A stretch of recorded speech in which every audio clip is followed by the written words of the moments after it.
Assalamualaikum and good afternoon to Dr. Sharum, Dr. Rosnina and Prof. Arif. My name is Nova Zilina binti Ahmad. I'm the representative from Group 3, and for today's presentation we are from Group 3. We'll be presenting on genetic resistance to disease and parasite infestation in livestock.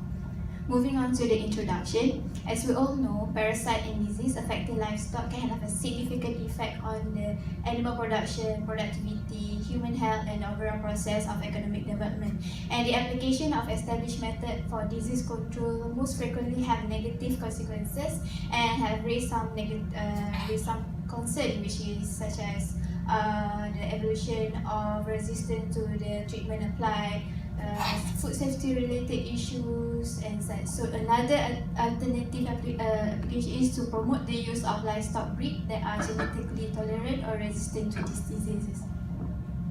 So by definition, resistant is the host's ability to resist infection or moderate parasite life cycle, and for tolerant, the host's ability to withstand infection and disease effects.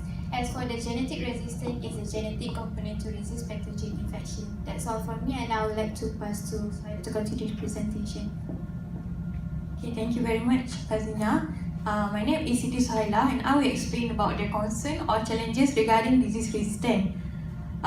First of all, it is very difficult to identify the phenotype that is responsible for disease resistance. This is because not all healthy animals are susceptible to the disease, and the success of the selective breeding is highly dependent on the in identifying the phenotype. Secondly, in selective breeding for disease resistance in livestock, it may not be ethical and cost efficient to challenge each livestock animal with a pathogen to determine its level of disease resistance. And lastly, it may disturb the homeostasis of the immune system of the animals itself. The development of highly resistant animal to one specific pathogen may make the animals more susceptible to another pathogen.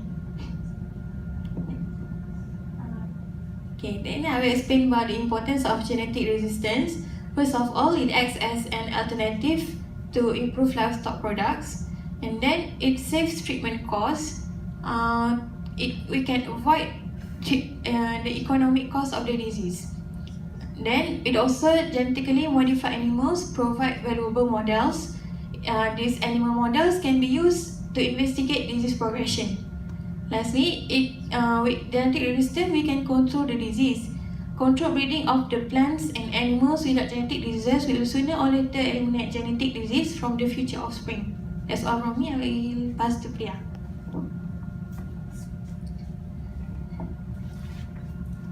Okay, now I'll be talking about disease and studies that have been conducted on genetic resistance to the diseases. Okay, in cattle, the common diseases that have been found is foot and mouth disease, mastitis, tuberculosis, and brucellosis. So now I'll be taking this example, which is mastitis, which is the inflammation of udder that affects this milk yield, and it's a very major problem in the dairy farm. So what the researchers done, that they took this candidate gene that is really important in this complex process of this genetic resistance to the mastitis. So we have BOLA, which is bovine leukocyte antigen complex, and this variability in this BOLA, it gives this opportunity in identifying these alleles that is really significant in expressing the resistance to this mastitis. Apart from using this BOLA, we can use somatic cell count as well. So if you see this more than 300,000 somatic cell count, it indicates that the cow's milk is affected by mastitis. So moving on to the sheep and goat. So the common diseases in the sheep and goat is the scrapie, foot rot, and mastitis, and dermatophytosis. So example that is used in this case is foot rot. So this foot rot is the inflammation at the hoof part, where it causes really painful for the sheep or the goat. So this also affect the productivity of the goat, as it will affect the milk quality and the meat quality as well. So the 26 genes that is found in two gene loci of this OLA complex is responsible for this resistance to this food rot problem. So if the researchers increase the number of these 26 alleles at the OLA complex, it can help to prevent this food rot disease. So moving on to Rick. I'm going to explain more about the genetic resistance to parasitic infections. Because of the domestications of the animals, so the animals tend to break the bonds between the animals and parasite bond, in which the animals now are more susceptible to the parasitic infections.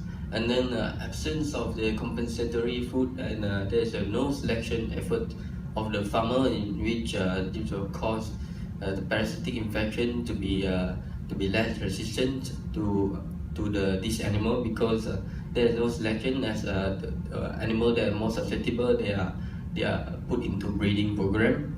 And then the variability of resistance in flock, in which there will be animals in which with a high resistance and low resistance. The low resistant animal, they will tend to be more susceptible to the parasitic infection, and then they will tend to have a more parasitic infection, and then the more level 3 larvae produced, and then this will cause contamination of the pasture and complete the cycle. And when there is a parasitic burden in the farm, the production decreases, and there will be poorer carcass, and you need more antihormone treatment, and this will incur more cost. And then more antihormone treatment will have more antihormonic resistance to these worms, and then they will contaminate the pasture, and then completing the cycle with susceptible animal. And the demand of the drugs-free meat from the consumer cannot be achieved, because we tend to use a lot of antihormonic treatment. So this is a research about the parasitic infections, in which this will be focused about the buffaloes, deers, cattle, goats, and sheep. So for the deer, in which we can find in Malaysia, is the samba deer, which is more resistant to tick infections. So next. Okay, hi, my name is Syafiqah Binti Nasruddin. So I will explain more about the solutions and the new technology for this disease-resistant and parasite infestation in livestock. So the first one is transgenesis. Transgenesis is transfer of transgene between organisms, so the transgenes can be carried by their offspring.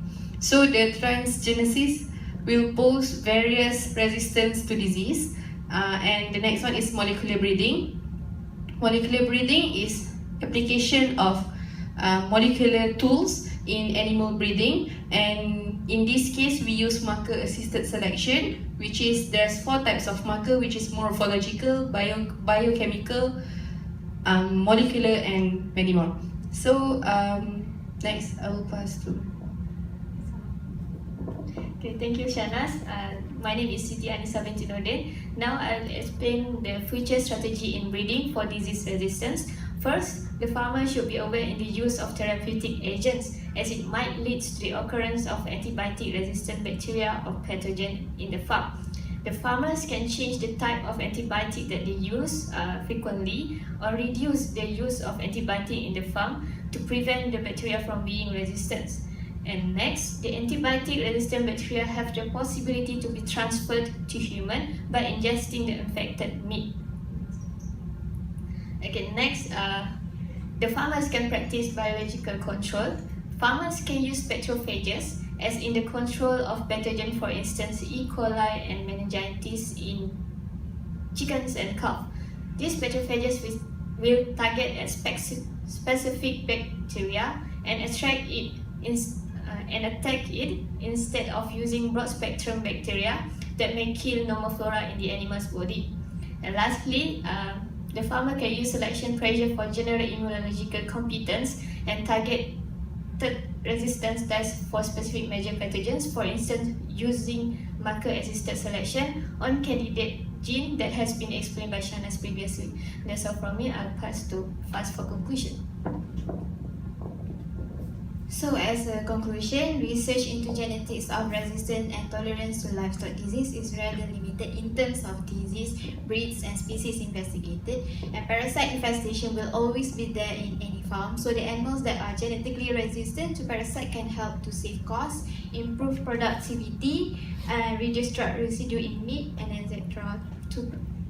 And new techniques and sources could be used to generate new data for best selection of livestock for disease resistance without compromising production efficiency and product quality. So certainly, genetic selection will not solve all of our livestock disease problems. Therefore, management, nutrition, vaccination, culling and therapeutic treatment and other measures must accompany genetic approach to reduce the impact of livestock disease and parasite on profitability and animal well-being. That's all from us. Thank you.